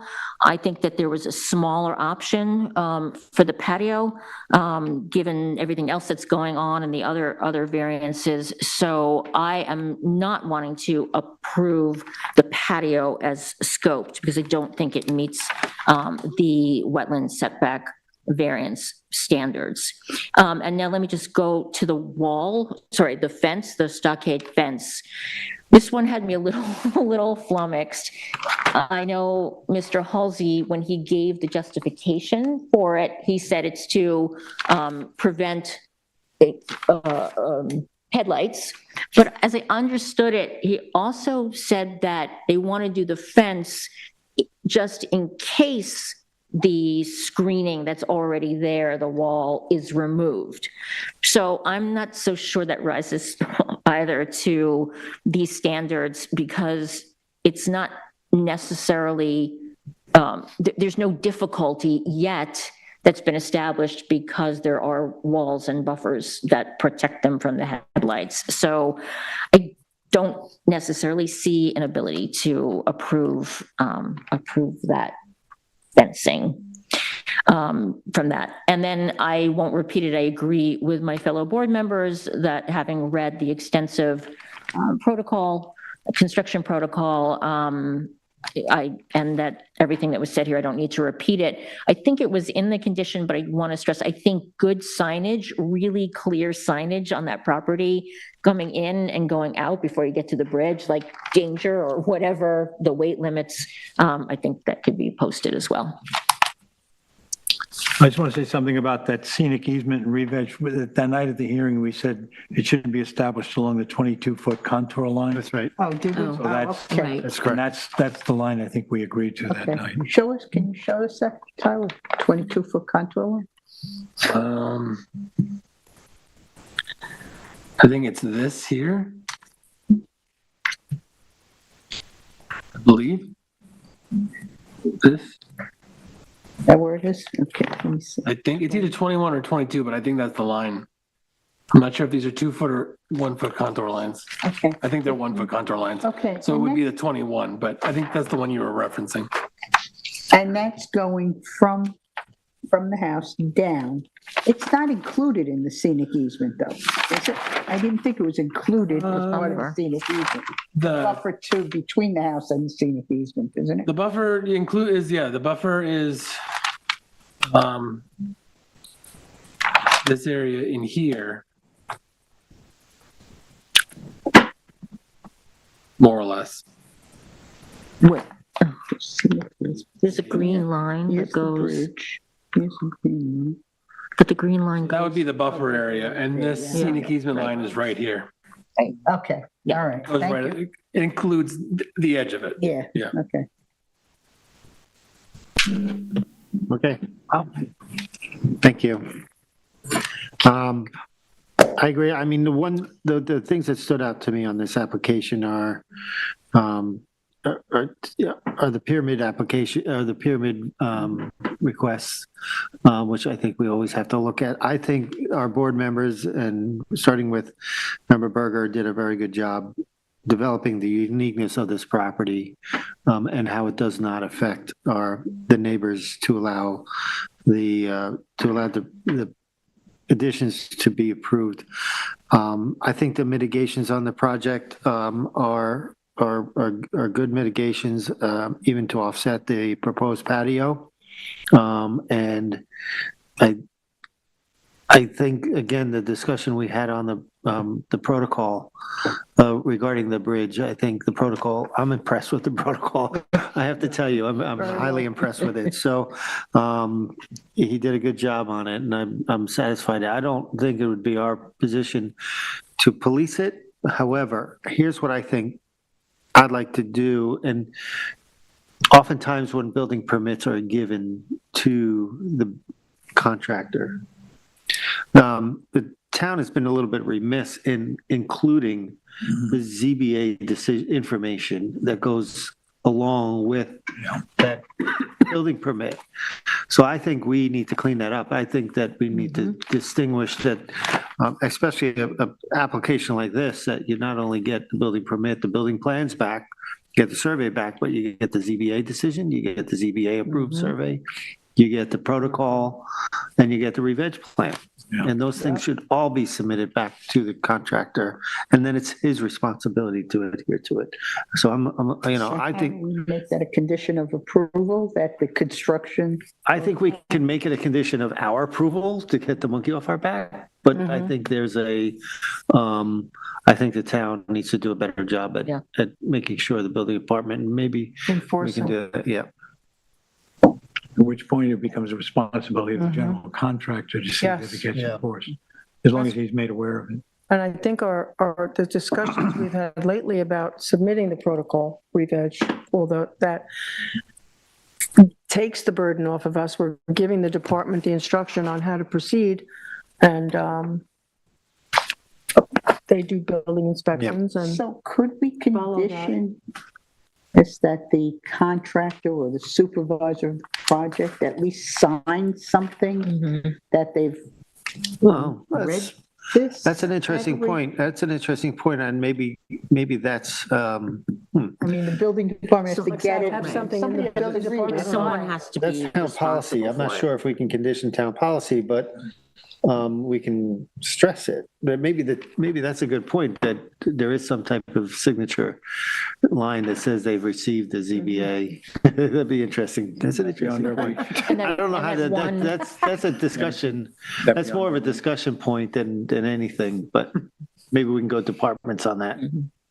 We could put it in there. see We what could just happens. ask and see.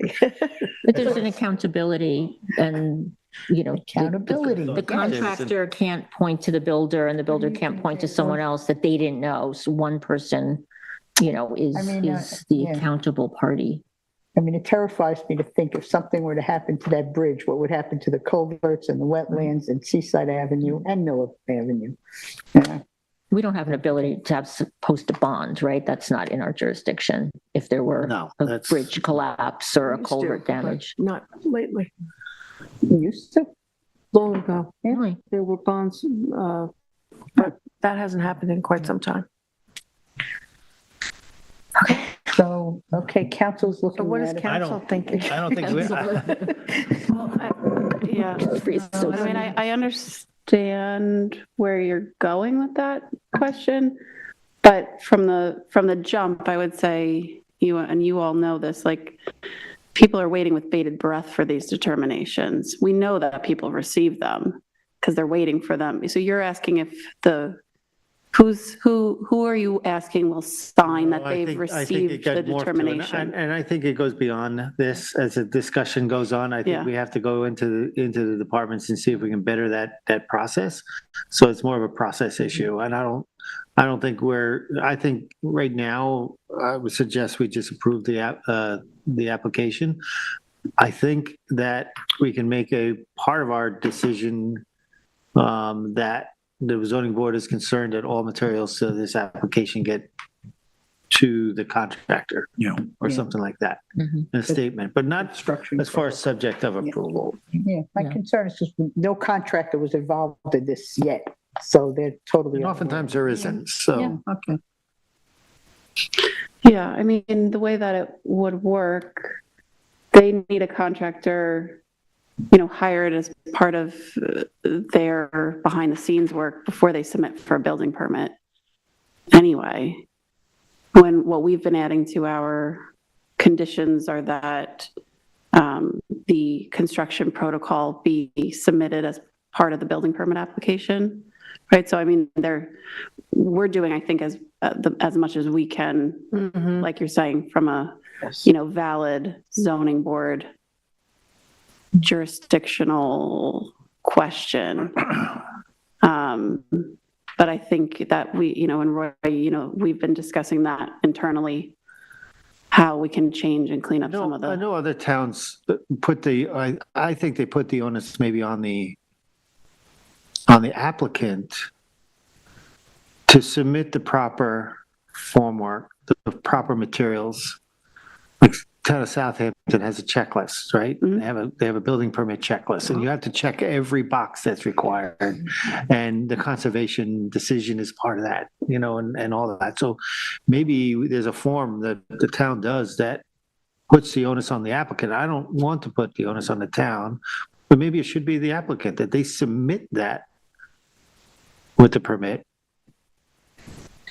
That should also come back and the contractor have a copy of it. So it's always my worry that the contractor doesn't get a copy. I will say, though, you bear in mind that it's in the best interest of the applicant and the contractor that the bridge is not abused, because Correct. obviously they don't want to see construction stop, Yeah. and you want to see it move forward. And jobs I've been on in the past, we have inherited these rules and regulations, things that have come back from approvals, because no one wants to see their job stopped over violating. So can we condition, let's do this. I got an idea maybe that we condition the permit on the fact that the limiting fence is in place, right, Tyler? So can we condition the fact that at least the signage to the bridge, the 14,000 pound capacity, and is also posted with the approval of the limiting fence? Be easy enough for us to check while we're on the property. Yeah, so Is that like a condition of approval? as the permit. The permit. Signage is in place when we do our inspection for the building permit. Mhm. Does that make sense? yes. All right, cool. You can give a construction protocol. So We'll just be passing out copies of the When construction we- protocol right. on I site. know what day you're going there. when they I'll get a bring one. building permit, We'll go would the inspect. building department, based on what we're now doing, make sure they get a copy of that construction protocol? We've been adding language like that. Okay. So we haven't seen it Yeah. play out Right, yet. right, right. Yes, So we can okay. add that. So we have to make sure that Yeah, it does play. but they're pretty careful. Right. Okay. Like, Thank you, Jameson. Welcome. So, Thank you, James. All right, next, we have Paul Brunzo at 65 Jacqueline Drive, Amagansett, Suffolk, tax map number 300-176-1-19. Size and location is 8,296 square feet at 65 Jacqueline Drive, Beach Hampton, Section 5, lots 17 through 19, Block 22, map number 1763 in Amagansett. The description is to construct a 555 square foot second-story addition and an upgraded sanitary system on a parcel of land containing freshwater wetlands, duneland, and beach vegetation. The relief sought is a natural resources special permit pursuant to 255-420 of the East Hampton Town, and one variance is required for this application. One variance of 88.4 feet is required from 255-430 of the Town Code to construct the proposed additions 11.6 feet from the freshwater wetlands, where a 100-foot setback is required and any other relief necessary. The zoning district is B residence, 8E flood zone, elevation 10, and the secret class is type 2. Now, board members, this is a continuation discussion from last week. We tabled it. So I think there's, we tabled it due to the usage issue that we were discussing at the time. I don't think it's necessary to rehash our full decision. So if we want to build our today's discussion on what was discussed last week, that would be appreciated. So, Amagansett. This is mine. Jane? Thank you. So at the time we discussed this at the last meeting, I stated that I appreciated that a partial second floor addition fully within the existing footprint of the long existing house would be less disruptive to natural resources and neighborhood character than a demolition and a full redevelopment. In addition, I also said I believe that the establishment of the scenic easement across and around the wetlands on the property was important as well. However, two primary elements, but I also did note that I felt it was on the cusp in a way between approval and denial. And there were two primary elements that weighed me at last week more towards denial than approval. And just to remind very briefly, I was relying on a statement in the TAM that said that the existing house is a 2-bedroom house and that the upper level addition would create 2 additional bigger bedrooms, therefore double the occupancy of the house and potentially result in a material increase in intensity of use, which I felt were likely not appropriate, or that the lot size constraints was not appropriate to that type of expansion. And then second, that my other concern at the time was that the applicant did not prove definitively that there was not another better placement of the sanitary systems and the drainage swale in an area perhaps that using a portion of the gravel driveway that could minimize the disturbance to and the degrading of the protected dune land and vegetation. All in, the correction that we learned after we all voted that the existing bedroom count is indeed 4, that takes one of those 2 major reservations out of my equation. And therefore, that tips me back into an approval place on this application, with one condition that I hope we can do. One of the existing bedrooms in the house on what's the first floor has now been relabeled den, that could turn into a bedroom. So I don't know, can we covenant a maximum bedroom count in the house would be my question. We can, the septic system Septic design design is is for 4-bedroom system. right, no, so we're 4, right. But there's another swing room there that was an could be. office and a kitchen. No, one of the bedrooms is now labeled den. So I don't want to make too much of it, but you know that it's just, It's now You got it, den, Tyler. That's the den there now, 2 bedrooms, right? Yeah. 2 bedrooms and then 2 second floor bedrooms. Right. But that, where it says existing den, I think originally that was a bedroom, so, or office, sorry, whatever it says. Anyway, I don't want to make too much of it, but obviously the septic system is for 4 bedrooms. That is a swing, could become another one. So I just wanted to raise it, but we can come back and talk about that some more. With respect to the second issue that concerned me, were there alternative designs of the septic and drainage? At this point, I'm not able to propose another septic plan as a condition of approval. So the only thing, so I still want to approve the application, but to offset some of that concern, I would look to have some things enhanced in the revegetation plan that would protect not the pine on the front that's falling over, but I'd like to protect those mature pines. I want to make sure that at all costs the sandy dune land, which will be disturbed if the septic goes in where is currently proposed. I want to make sure that's fully reestablished, and that even that sort of gentle topography that has that duney effect can be reestablished. And then I would like to make sure that that sand is protected by not having irrigation ongoing on that part of the property, except whatever might be needed temporarily to reestablish vegetation. So I think a sort of beefing up of the revegetation plan would allay, some of my concerns that unfortunately this is going to disturb what is a really important swath of natural resources and very important to the character of the neighborhood.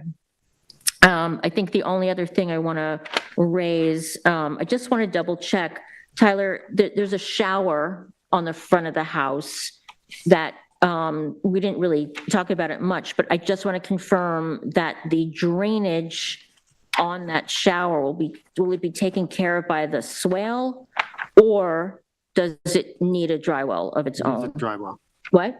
It We needs have a it. dry well. There is one. It needs one. Yeah, it needs We one. can But was it condition it. called out? I just want to make sure that, right. And I'm just see if there's anything else. And then, I never really got a definitive answer at the public hearing, even though I asked a couple times. The rebuilding of the decks in place and in kind, I don't know if we need any particular confirmation that that's happening and some sort of protocol around them, because especially the deck on the northern part of the property, I mean, it is 3 feet from the wetlands. And then hopefully at the end, we can just look really clearly at where the scenic easements are going to go relative to the wetlands on the I mean, Tyler, property. you got What? no, I was just gonna say, as far as a limiting fence, we're protecting that entire wetland, that little. Yeah, I know, it's super close. It's is. just very, very close. It's like 3 feet away. Like the corner of that northern deck, I believe, I can't read it from here, is like 3 something away. So I just wanted to make sure we're as tight as possible because it really didn't come up as part of the application, but it's not insignificant to be rebuilding, both of those decks, given where they are. What? We don't know that. Well, I mean, I asked, so I would like to confirm it, I guess is what I'm saying, because the question wasn't answered when I asked it at the hearing. That's all. Okay, that's what I have. Okay, Terry? Okay, well, I believe I was in denial last week also. And the larger thrust for me on that was what I read and took to be the addition of 2 bedrooms, some more sizable bedrooms also on the property. I'm always concerned about the wetlands and the drainage in this corner and the lot and the wetland that is shared, that wetland back there is shared by so many properties in that area. However, the heavier weight for me on the denial from my being on the fence was actually the 2 bedrooms. So changing my denial to an approval. And don't have much more to add. That was Thank you. the basic crux of my denial. Okay, Ed? Yeah, well, I was in approval last week as it stood. We don't have to go over all those things, but I thought it was a good project. I liked the septic. I liked the process that took place in order for them to find what they thought was the best possible location for it. I think there might have been some other places, but I liked their logic and then how we got to it.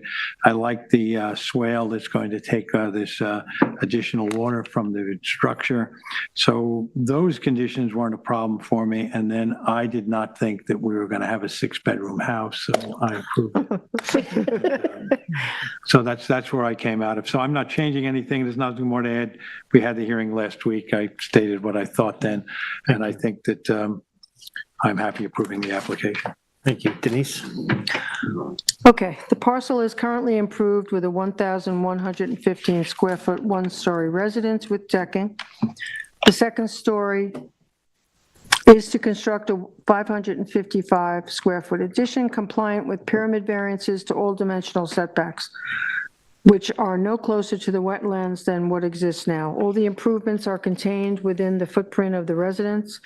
The septic system and drainage plan prepared by the consultant engineer Drew Bennett upgrades the cesspool and the property with an innovative alternative with a wastewater treatment system that will accommodate the 4 bedrooms. This is the smallest unit they make for low nitrogen. They are also using a pressurized shallow drain field, which reduces the footprint of the drainage area as well as being 2 feet above the water table. To control drainage on this property, a 12-inch deep infiltration trench filled with gravel will help soils to dissipate very quickly. They have had success with this process, and it entails very light construction methods. It's important to note that currently on this property, there is no stormwater drainage structures at all, and implementing these changes will benefit the environment, so in a positive way. It will, this benefits to the septic will, and the upgraded benefits to the site will be the upgraded septic and control of runoff with the drainage swale outlined in Drew Bennett's 10/25/22 memo to this board. Also, the only thing is, I think a very strict clearing envelope and project limiting fence should be strictly enforced to limit the impacts of unnecessary clearing and disturbance. But in summary, I am approving this application. I believe it is in keeping with variance and NRSP standards. Thank you. I was to approval with, at the point, reservation of the increase in usage. That's been clarified. Regarding the septic system and the location, I think it's in the best location. I agree with Ed, and here's why. Where the leaching fields are going to be disturbed by removing the existing, and I think that lends itself to the most ideal position to put that in. The only issue that I had with it was passing the pipe past that little pocket wetland. I think that was a sensitive thing, but I think they addressed it. I think this application does address the environmental concerns. I agree with Member Mearing in that the final outcome should be what the character of this neighborhood is at Dunescape, and I think that it should be restored back to that and maintained as that. And I think we as a board should always maintain that in this area. I think that's the most beautiful part of this area is that Dunescape. So, and wetlands, of course, but. So that's, I think we have a.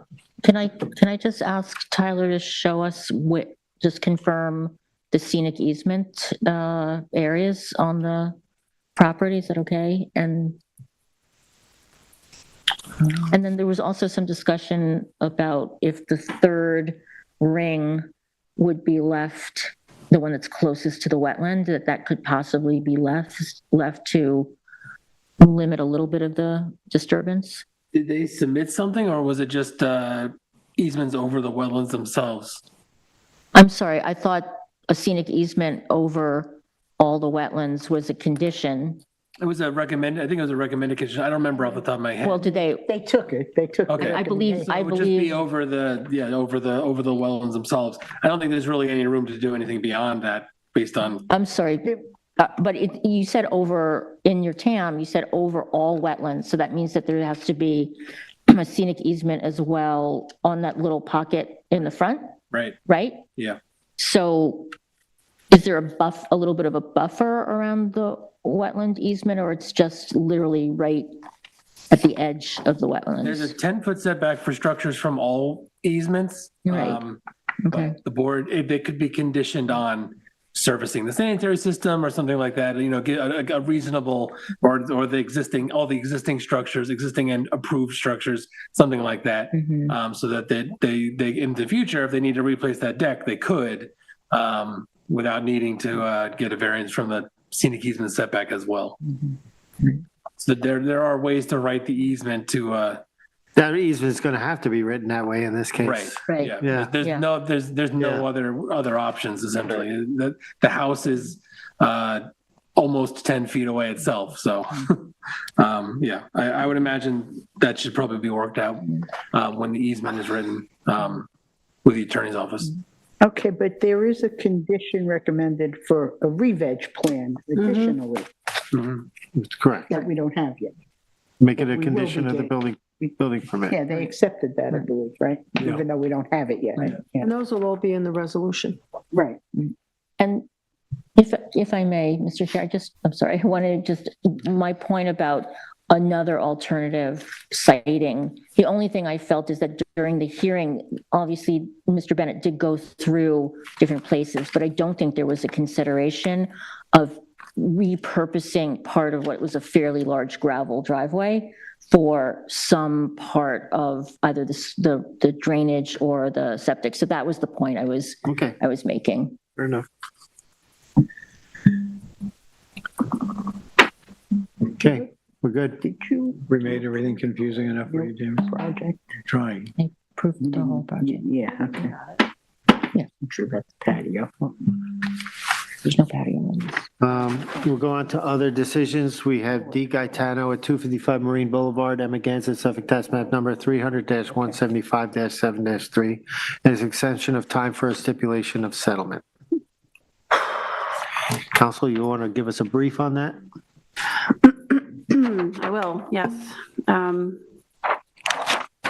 Just bear with me because this sounds like it's a little bit confusing. It's not. There's just a lot of history here. So to be thorough, I'm just going to provide you as much as I can. First, I'm reading some of the background. This is from stipulation from April of 2021, but this partially gives background here. So on November 7th, 2008, D. Gaetano, how do you say this? Gaetano? D. Gaetano obtained an admin NRSP for the construction of a 720 square foot swimming pool, attendant pool equipment, and an 820 square foot deck and a raised walkway. So that was admin. The approval was conditioned on the requirement that all structures within the conservation easement be removed prior to the issuance of a building permit. Gaetano submitted a modification request that the condition of approval in paragraph G3C of the 2008 admin NRSP be amended to allow the existing walkway in the conservation easement to remain. So originally the paragraph stated it needed to be removed entirely. The parties recognized that on September 29, 2020, the ZBA denied the modification request, principally on the grounds that the mitigation offered was not sufficient. Even though the ZBA rescinded the 2020 modification denial based upon procedural insufficiencies, the application at the time of this remained pending with the town of East Hampton. So basically, the board denied that this settlement was, this stipulation was pursuant to settling in Article 78 that was appealing that. The parties at the time, they desired to settle and discontinue the action. And so the settlement was to, the relevant portion here is the parties were stipulating and agreed that DiGaetano hereby agrees to apply, diligently pursue, and install a new IA nitrogen-reducing sanitary system on the premises, with said installation to be completed by December 31, 2021. So that was entered into in April, giving them through the end of the year, of that year. Then Sorry. on June 7th, 2022, so this is probably familiar to many of you, even some of you back to 2008, I saw your names on that.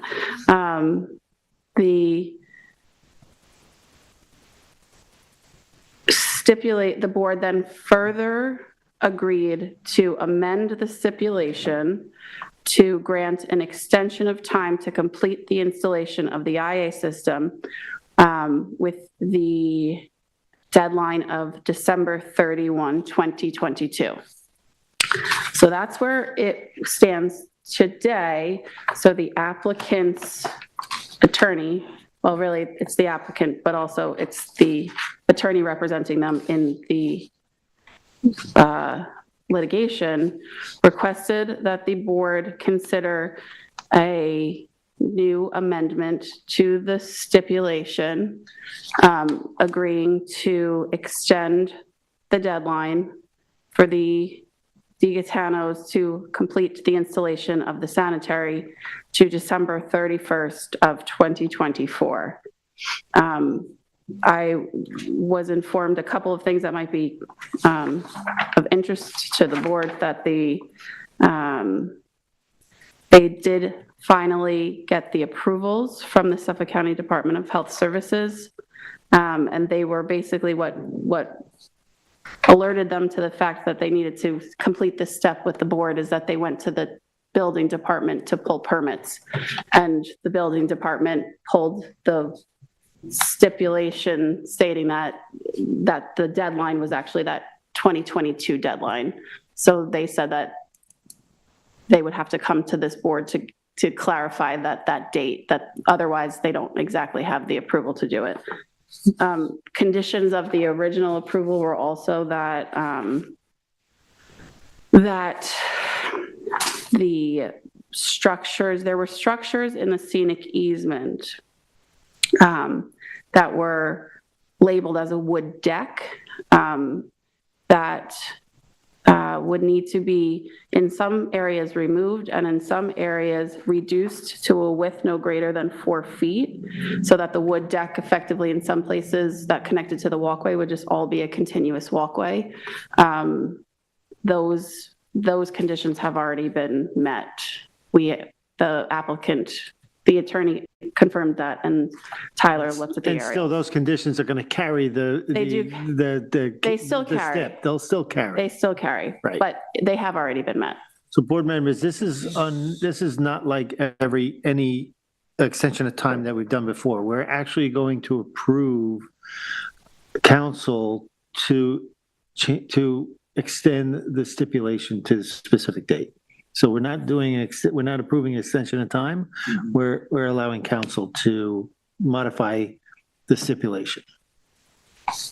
To say yes to the Question? installation of the. So the building upgrade? department has the approval for the Suffolk County, from Suffolk County, they saw that. My understanding is yes. Actually, the way it works, I'm sure that they didn't keep it, like if they hand it back if it doesn't comply, but they do, I was told that they do have the approval, and it was submitted to the building department, and the building department is who alerted them to the fact that their paperwork at the zoning board level was not in order.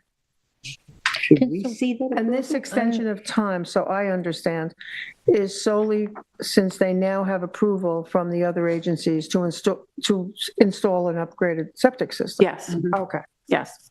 So It's simple. yeah, the proposed language Yeah. in the amended STIP, the crucial language is this: the ZBA hereby grants an extension of time for Di Gaetano to complete the installation of the new IA nitrogen-reducing sanitary system on the premises from December 31, 2022 to December 31, 2024. Actually says 20. You mean, so the entire installation has to be done? Correct. Everything? Because originally it was language providing for approval.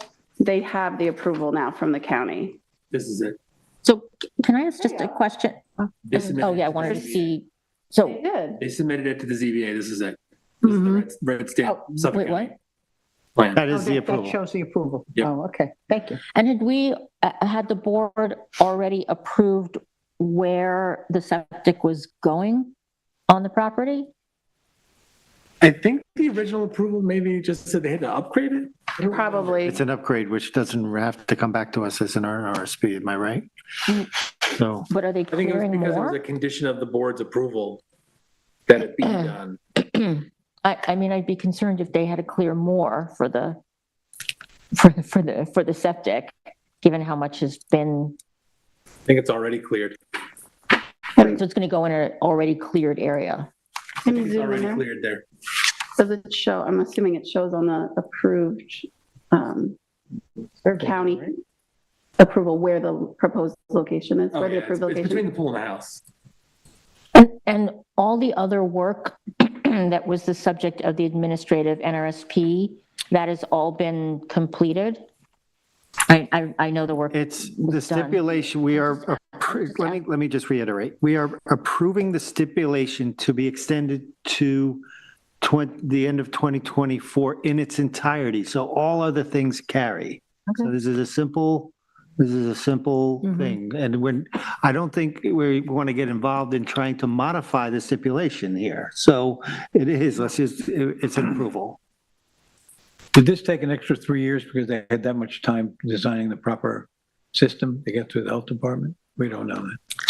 I don't know. All I was told by the applicant's attorney, I don't want to, misquote her, was that it took longer than anticipated.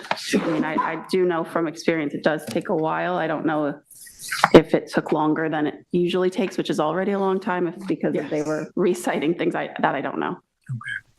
That's enough for me. Okay, Yeah, me too. so let's make a motion in Di Gaetano, 255 Marine Boulevard, Thank you, Amagansett, Jennifer. Suffolk, tax map number 300-175-7-3, to approve the stipulation of settlement be modified by council to the date specified. Second? For the seven. I concur. I concur. Concur. We have the draft minutes of March 12, 2024. Yeah, I'd like to make a motion to approve the minutes from March 12th, 2024 for the East Hampton Town Zoning Board of Appeals. Second? Concur. Concur. Concur. Thank you. We have the resolution of CG 88 Associates at 9 Ocean Lane, Amagansett, Suffolk tax map number 300-176-2-6. I was recused from this. I sent around a draft for the board members to review. One was a good heads up that I forgot something very important. I added that. I then did receive additional proposed edits that I need to look at a little bit more closely. They were, some of the language that Member Meering was alerting me to was stuff that I lifted straight from the TAM. So I thought you were probably right about changing it. I just didn't have time between my first email, then your response to do that. And I didn't want to get it wrong because I didn't want to take Brian's language from the TAM and change it without, just asking him the basis for why he had that language and whether it was a typo or not.